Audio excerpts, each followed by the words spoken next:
E se eu te disser que o texto de João 14, Jesus não está falando sobre a volta dele, no sentido de a parousia, vindo, o retorno dele, mas ele está falando de outra coisa que é muito mais profunda e eu quero meditar com você sobre isso aqui. Bom, eu não vou ler o texto inteiro com você, você pode acompanhar na sua Bíblia, aí na sua casa. João 14, o famoso texto que Jesus começa dizendo, né? Não se turbe o vosso coração, crede em Deus, crede também em mim, na casa de meu pai há muitas moradas, se não fosse assim eu vou-lo teria dito, até fácil de decorar porque tem uma música, né, que a gente canta isso. Mas esse texto ele é frequentemente interpretado como se Jesus estivesse falando sobre a volta dele, sobre o retorno dele, né? Ou mais precisamente o arrebatamento, né? E, bem, eu tenho ressalvas contra essa interpretação. Primeiro porque eu não consigo encontrar no Novo Testamento nenhuma menção clara de que a igreja vai ser arrebatada, no sentido de que Jesus vai aparecer. Gente, esse vídeo não vai ter corte, tá, gente? Então, ó, não ligue pro barulho de moto passando no fundo. A ideia é fazer uma coisa bem espontânea. Não tem roteiro, tá? É algo bem, bem espontâneo mesmo. Eu queria compartilhar uma coisa com vocês aqui, uma experiência que eu tive. Mas para isso eu vou pensar a partir de um texto com vocês, tá?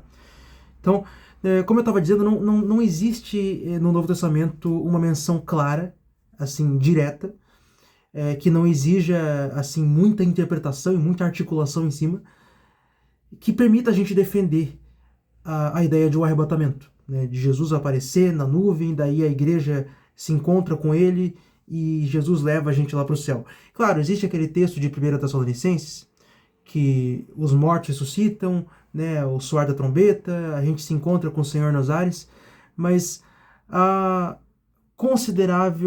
gama considerável de estudiosos que argumenta que a melhor forma de interpretar aquele texto de 1 Tessalonicenses não é como se Jesus aparecesse na nuvem nos céus, né, para levar a gente para uma outra dimensão, né? Aquele texto, provavelmente Paulo, ele está falando sobre a vindicação e a glorificação dos santos, né? Então, Paulo ele usa a linguagem de você é elevado nas nuvens, né, para se encontrar com Jesus, mas depois que você se encontra com Jesus nos ares, você volta para a terra e Jesus vem junto com você, né? A imagem é de um general, né, um general romano que acabou de conquistar uma cidade e ele tá vindo em glória, com toda a pompa, né, para desfilar como vitorioso, né? Daí as pessoas, os cidadãos dessa cidade, eles recebem esse guerreiro, esse general, fora da cidade, e eles vão acompanhando ele numa marcha triunfante até a cidade, na semelhança do que aconteceu com Jesus, quando ele entra em Jerusalém.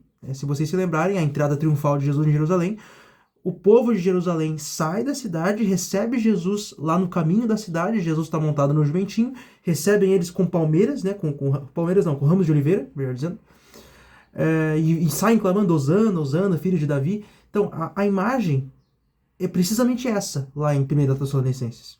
A imagem é que Jesus ele volta como o verdadeiro conquistador, o verdadeiro dominador do mundo, e aqueles que são seus, o seu povo que está aqui na terra, vem receber ele nos ares e acompanha Jesus aqui para essa cidade, para o mundo, né, para ele governar o mundo aqui junto com os seus santos. Essa é a imagem, a forma mais correta, mais precisa de fazer a leitura aqui de 1 Tessalonicenses.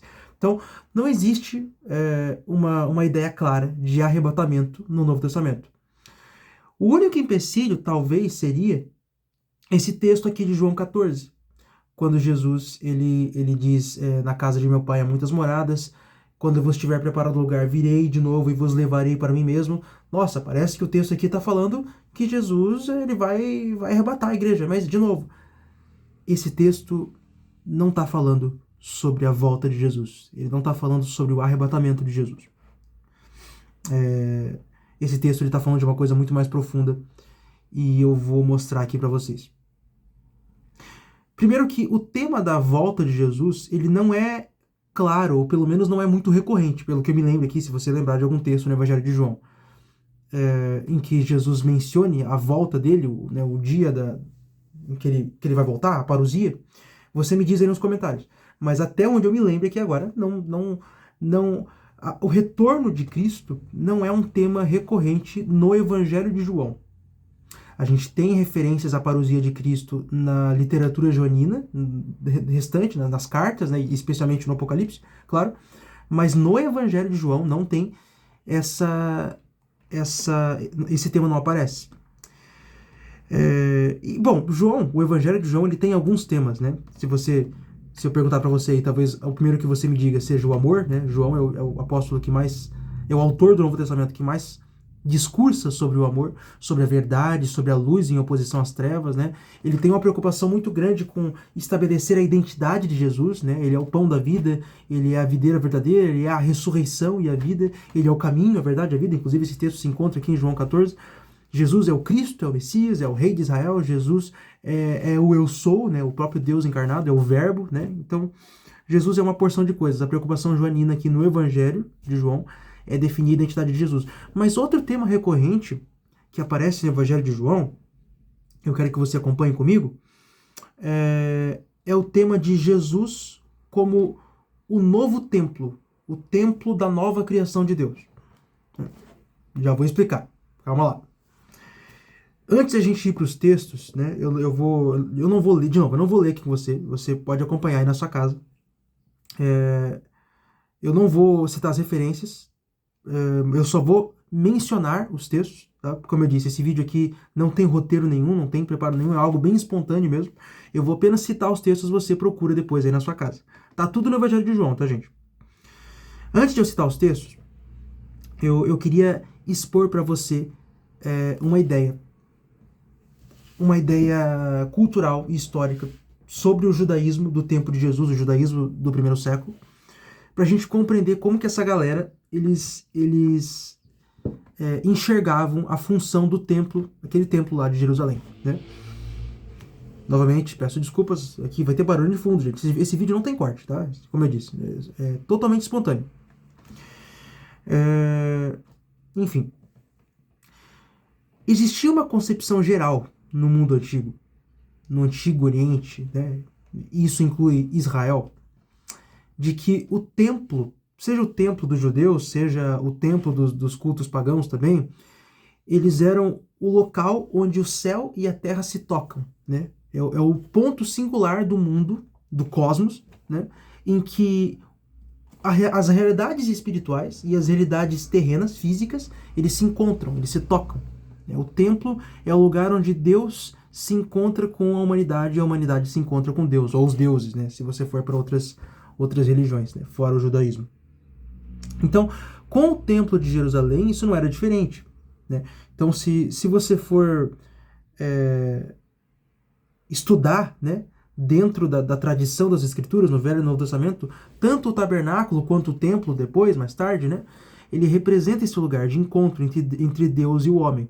O homem ali representado por um sacerdote, pelo sumo sacerdote, né? No caso ali específico de Israel, o encontro entre Adonai e Israel, né? Representado pelo sacerdote, naquele ofício ali no templo, certo? Estão me acompanhando aqui? Ok. Então, definido esse conceito de templo no mundo antigo, e especificamente no antigo Israel, eu gostaria que você... Eu não sei se eu vou achar rápido aqui, né? Como eu disse, acho que eu vou só citar para você, para ser mais rápido. Se bem que eu acho que eu achei aqui, eu já tenho marcado aqui, já tá tudo aqui. Isso aqui tá em João, capítulo 1, o verso... 51, isso. Jesus diz: em verdade vos digo, vereis o céu aberto e os anjos de Deus subindo e descendo sobre o Filho do Homem. Esse texto aqui, só para contextualizar, é quando Jesus ele se encontra com Natanael. Acho que é Natanael, isso. Natanael faz aquela piadinha com Jesus, diz que pode porventura vir alguma coisa boa de Nazaré? Aí Jesus responde, enfim, né? Ele se encontra com Jesus, ele fica impressionado e tal, e Jesus diz: você creu só porque eu disse que eu te vi debaixo da figueira? Pois coisas maiores você vai ver anjos subindo e descendo sobre o Filho do Homem. A imagem aqui de João 1, 51 é clara. A alusão que João faz é a de Gênesis, aquele texto em que Jacó ele está fugindo do seu irmão Esaú e ele deita em cima de uma pedra, usa uma pedra como travesseiro, ele tem um sonho, ele vê uma escada e anjos subindo e descendo, e daí ele diz, aquilo ali é a casa de Deus, né? Ele até chama o lugar de Betel, né? Casa de Deus. Então a alusão aqui é clara. E de novo você percebe esse conceito de templo, o templo como a casa de Deus, como o lugar onde o céu e a terra se encontram, né? É o mesmo conceito que está lá em Jacó, no livro de Gênesis, é o mesmo conceito que aparece aqui. João está aludindo a essa passagem de Jacó. E aqui, e o mais interessante, né, o que João está desenvolvendo teologicamente aqui nesse texto, é que o templo, a casa de Deus, é o próprio Jesus, né? O ponto onde o céu e a terra se encontram é o Filho do Homem, é Jesus. Jesus, ele diz aqui que os anjos vão subir e descer sobre o templo, sobre Betel? Não, sobre o Filho do Homem, sobre ele mesmo. Então Jesus está se colocando como templo. Mais para frente, aqui em João capítulo 2, nos versos 18 a 22, isso. Tem o famoso episódio, só para contextualizar, em que Jesus ele entra em Jerusalém, ele expulsa os cambistas na base do chicote, derruba as mesas, né, destrui esse templo, né, enfim. E aí, depois que ele diz isso, destruam esse templo, esse santuário, em 3 dias o levantarei, os judeus eles interrogam Jesus, né? 46 anos foram precisos para se construir esse santuário, e tu levantarás em 3 dias. Aí o autor, aqui, João, ele acrescenta uma notinha explicativa, né? Ele explica o que Jesus, ele interpreta o que Jesus estava dizendo. Ele, porém, no verso 21, ele, porém, falava do santuário do seu corpo. Assim, quando ele ressuscitou dos mortos, seus discípulos lembraram-se de que dissera isso, e creram na Escritura e na palavra dita por Jesus. De novo, percebe?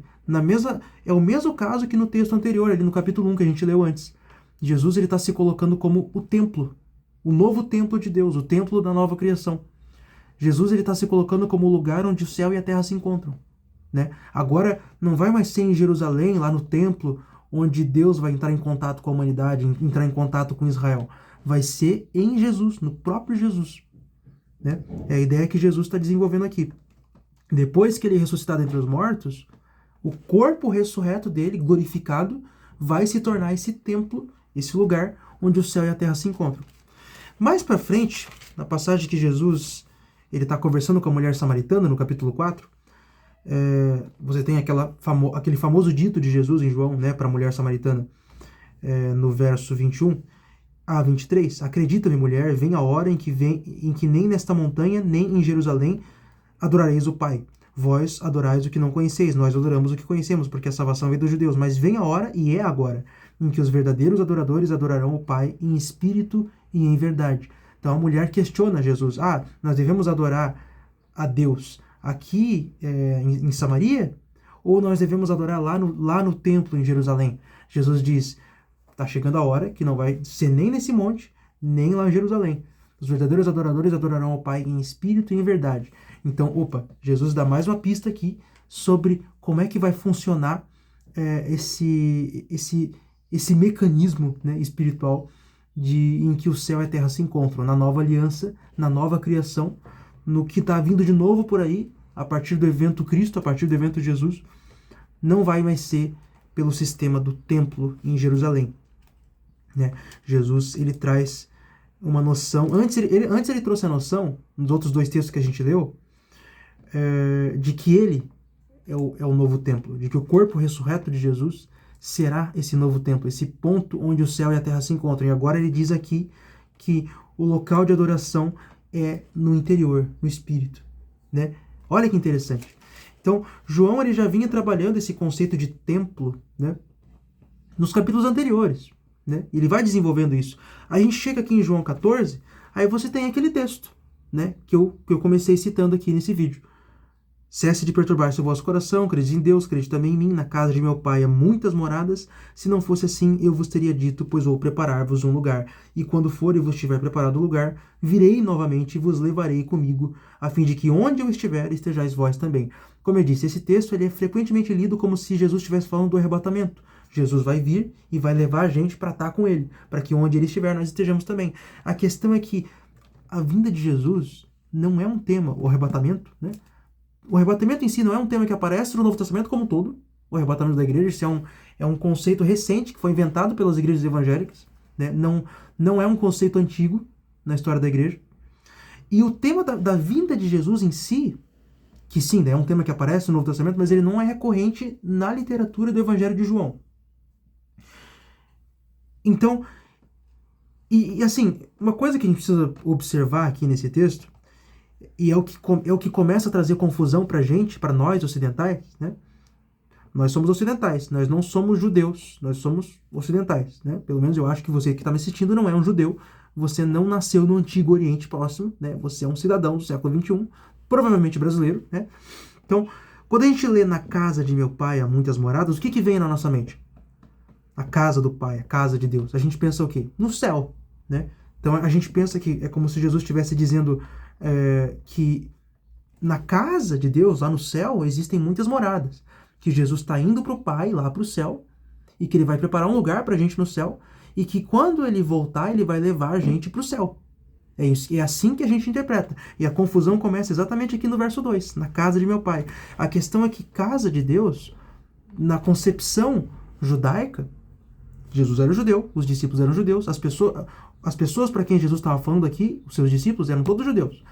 Para os judeus, casa de Deus, a casa do Pai, é uma referência ao templo, ao santuário de Deus, lá em Jerusalém.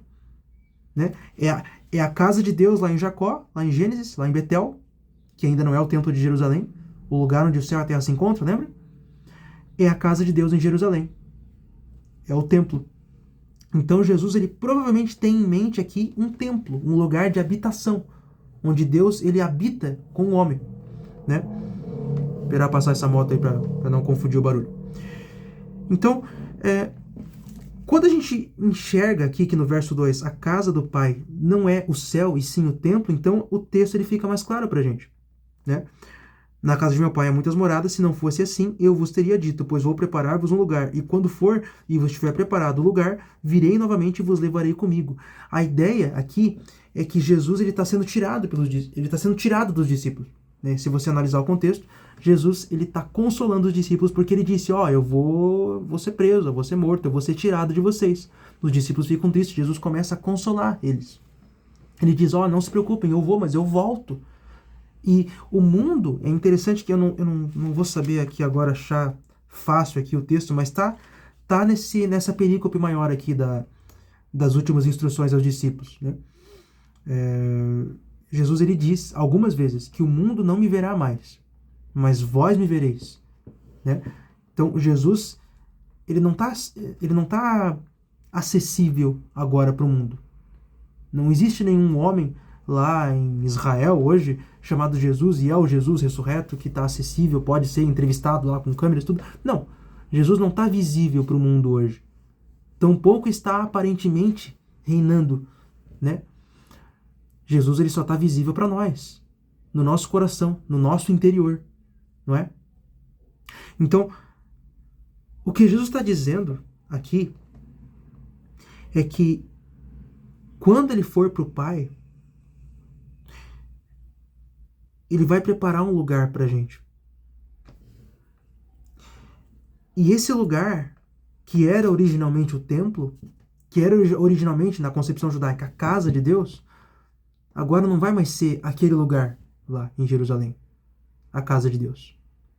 A casa de Deus vai ser em nós, seus discípulos. Se você continuar lendo depois, para você ver como o texto não está falando da vinda de Jesus, ele está falando sobre nós como sendo a habitação de Deus, o novo templo de Deus.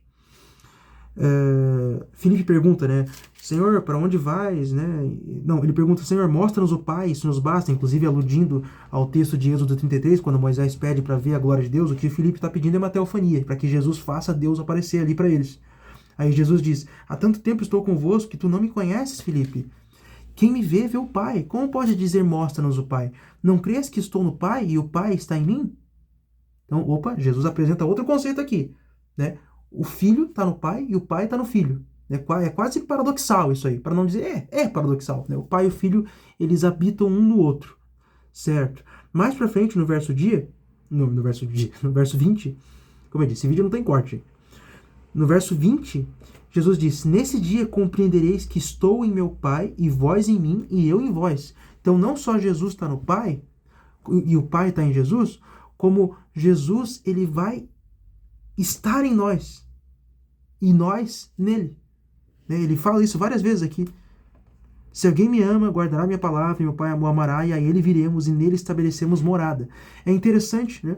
Como nesse verso, nesse capítulo 14, aparecem 3 palavras-chave, são as palavras que mais se repetem aqui, né? Habitar, permanecer, morada. Jesus definitivamente não está falando sobre a volta dele.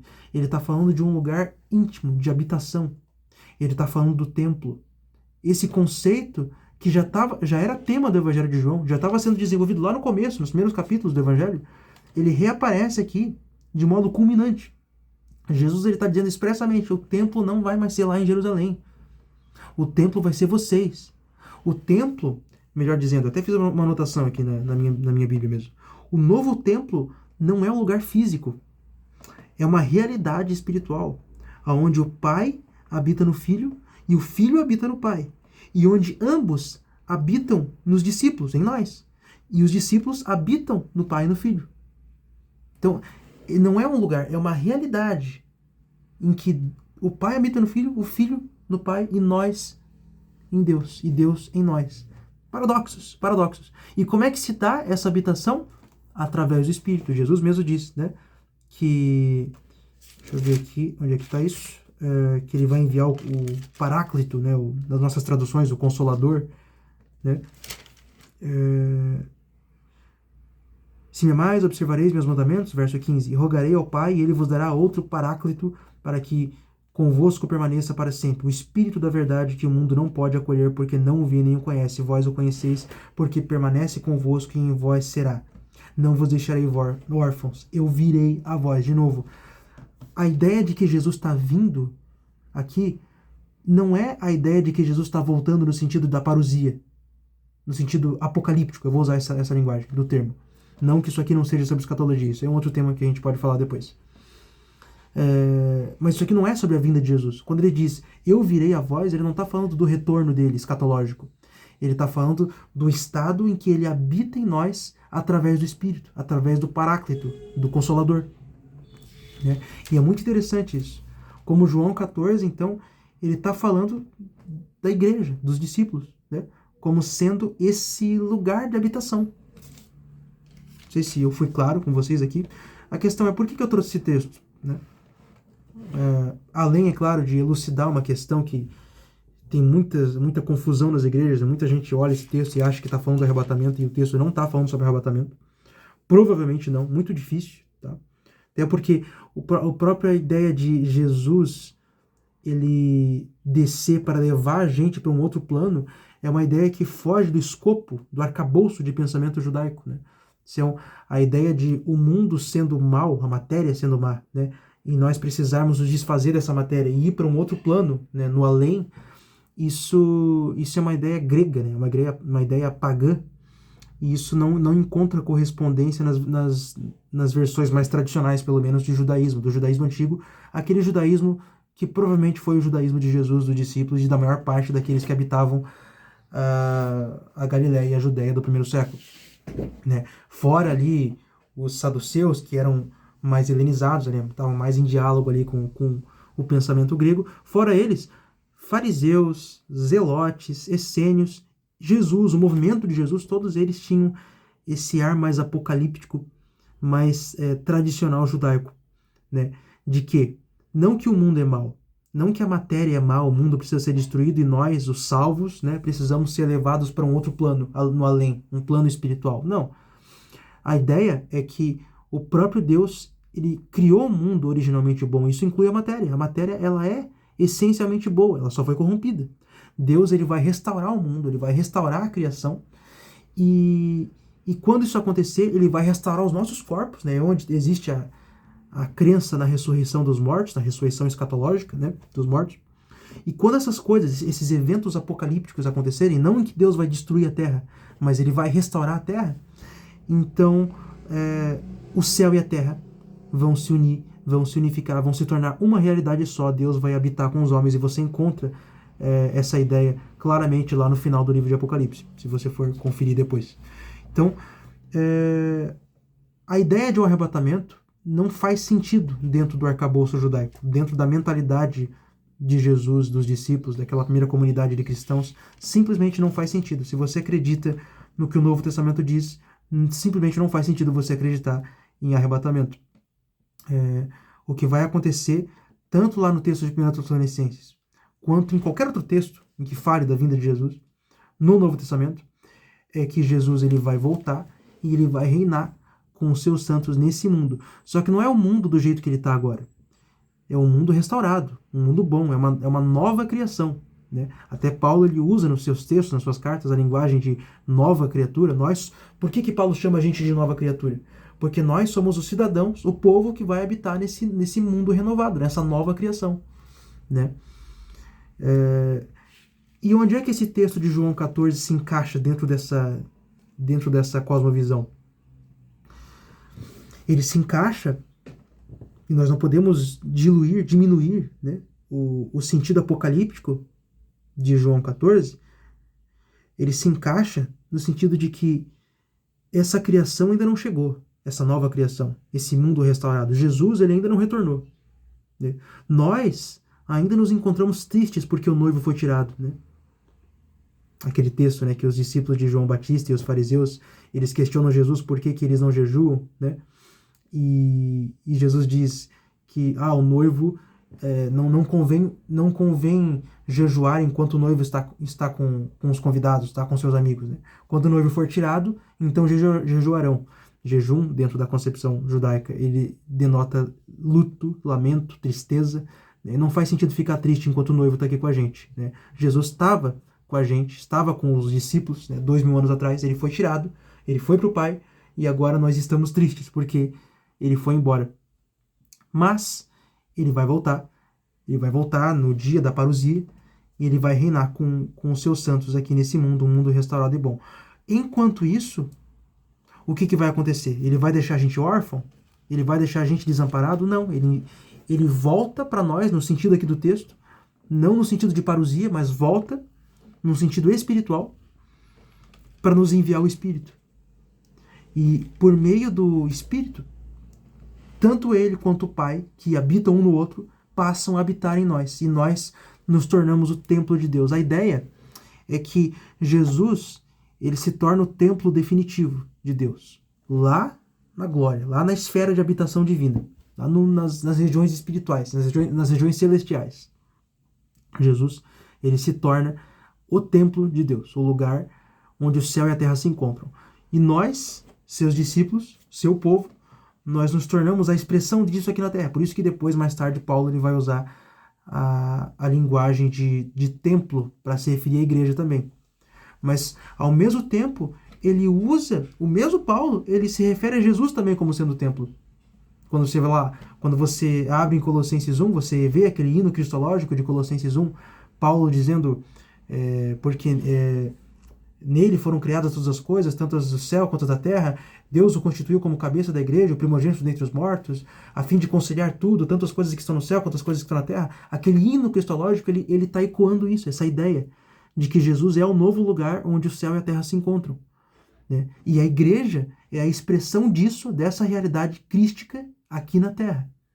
Né? E João 14, ele se encaixa nisso. Né? O Pai e o Filho, o próprio templo de Deus, o templo definitivo, ele agora é expresso em nós, nessa nova realidade espiritual de habitação divina. E nós devemos permanecer, habitar, né, nesse lugar, e Deus vai habitar, vai fazer morada em nós ao mesmo tempo. Enfim, por que eu queria trazer, assim, saindo um pouco desses termos mais técnicos, mais teológicos, né? Eu queria compartilhar uma coisa com vocês em cima desses textos, né? E de modo muito especial em cima desse texto de João 14. Bombeiro. Como eu disse, esse vídeo não tem corte. Eu quase pausei aqui, mas não vou pausar. Eu quero que seja totalmente espontâneo.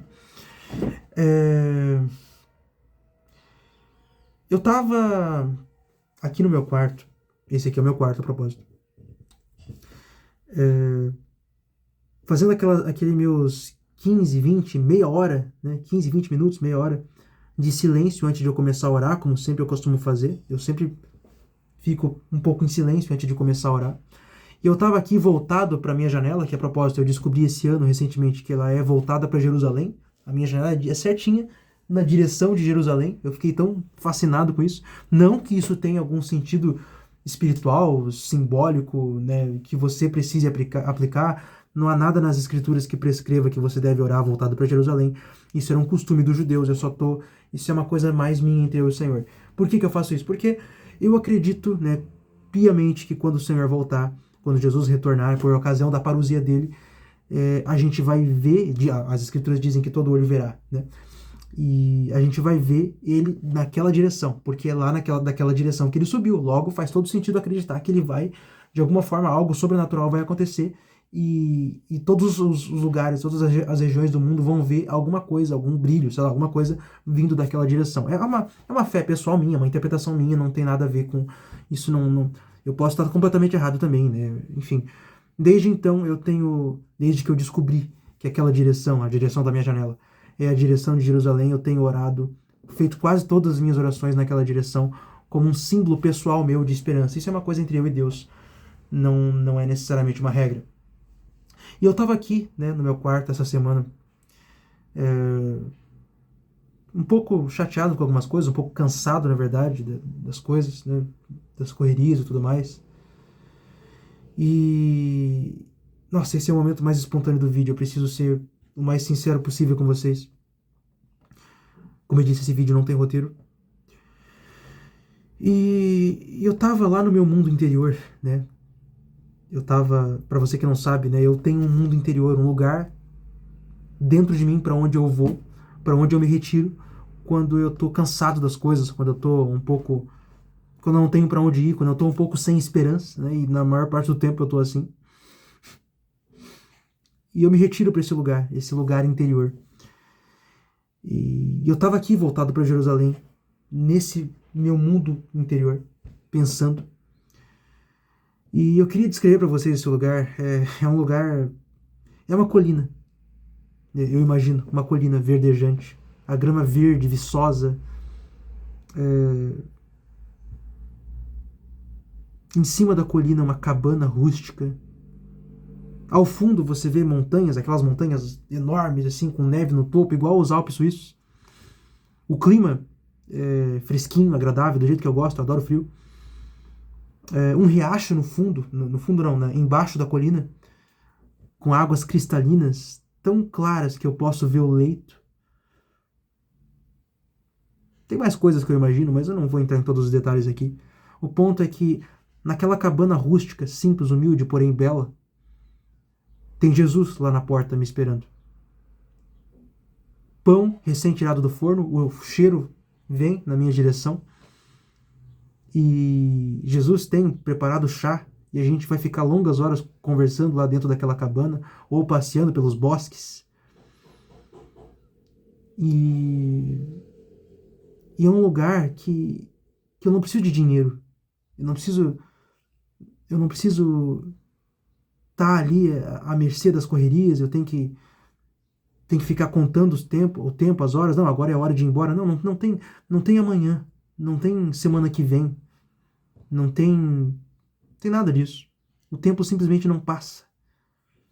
Só tem eu e o Senhor. Não existe mais ninguém ali, é só eu e o Senhor. Um lugar totalmente silencioso, fora do barulho, da poluição sonora das cidades. É um lugar completamente retirado, afastado. E eu vou ficar horas e horas e dias e semanas e meses. E o tempo simplesmente não existe, não passa. Conversando com Jesus. Esse é o lugar em que eu habito. É o lugar onde eu gostaria de estar agora. Quando eu quero simplesmente sumir, desaparecer do mundo, eu gostaria de reaparecer nesse lugar. De aparecer nesse lugar. E não tem hora para voltar. E eu tava pensando nessas coisas e meditando nessas coisas e eu lembrei desse texto de João 14. E eu resolvi meditar sobre ele e eu meditei em tudo isso que eu expus aqui para vocês nesse vídeo e eu só queria colocar isso para fora. Provavelmente ninguém vai ver esse vídeo, mas sempre vai estar lá, para mim mesmo ver. Então, se alguém vê, que seja abençoado, mas em primeiro lugar isso é para me abençoar, para que eu não me esqueça. Aliás, é até interessante, né, que depois, no mesmo capítulo 14, Jesus diz: deixo-vos a paz, minha paz vos dou, não vou-la dou como o mundo a dá. Não se perturbe nem se intimide o vosso coração. Vós ouvistes o que vos disse, vou e retorno a vós. Eu gostaria de ficar e deixar com você esse texto. Deixo-vos a paz, a shalom de Jesus, a paz. Esse lugar, esse meu mundo interior, que para mim é uma representação perfeita, perfeita, daquilo que Jesus está dizendo aqui sobre ele habitar em nós, nós habitarmos em Jesus. Essa realidade espiritual, esse templo da nova aliança, da nova criação, em que nós habitamos. Isso é uma representação perfeita disso, do que Jesus está dizendo aqui em João 14. Esse lugar é um lugar de paz. É um lugar que deixa a gente em paz. E embora eu ainda não tenha aprendido, nesse momento da minha vida, a viver nesse lugar, não importa o que eu esteja fazendo, e eu sou obrigado a fazer as correrias da vida, eu sou obrigado a correr atrás de dinheiro. Eu sou obrigado a lutar pelas coisas, conquistar as coisas. Eu sou jovem ainda. Conquistei nada na vida ainda. Eu sou obrigado. E eu, embora ainda não tenha aprendido, mas eu quero aprender a estar nesse lugar, nessa colina verdejante, nessa morada, nessa habitação, em que Jesus vive em mim e eu vivo nele, para que eu encontre paz. E tudo que eu fizer, todas as coisas que eu sou obrigado a fazer na vida, eu viva com essa paz. E eu faça tudo em paz. Tudo na shalom divina. Até que ele venha. Até que ele volte. Até que a parousia aconteça. Até que a razão da minha esperança seja consumada. Porque Jesus ressuscitou dentre os mortos. E eu acredito que ele vai voltar. Até ele voltar, e o motivo de ele não ter voltado eu não sei.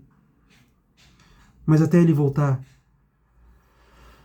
eu quero estar nesse lugar todo dia. E se ele não voltar antes de eu ir embora, então eu vou levar essa esperança para o meu túmulo. E é isso. E é o que eu queria dizer. Quem sou eu? Bom, talvez eu deveria ter dito isso no início do vídeo. Como eu disse, esse vídeo é totalmente espontâneo. Eu não sou ninguém. Sou só um professor de história. Não sou um teólogo, não sou filósofo da religião. Não sou nada muito complicado, não. Sou apenas um jovem, um garoto que estuda muito.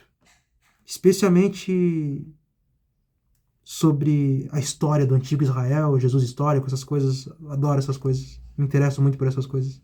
Reflexões entre fé e razão, ciência, religião. Esse assunto é meu. Mas, acima de tudo, alguém que ama profundamente Jesus. Que ama sinceramente Jesus. E que, embora seja falho, seja pecador e faça muita cagada, porque eu faço muita cagada, eu quero acertar.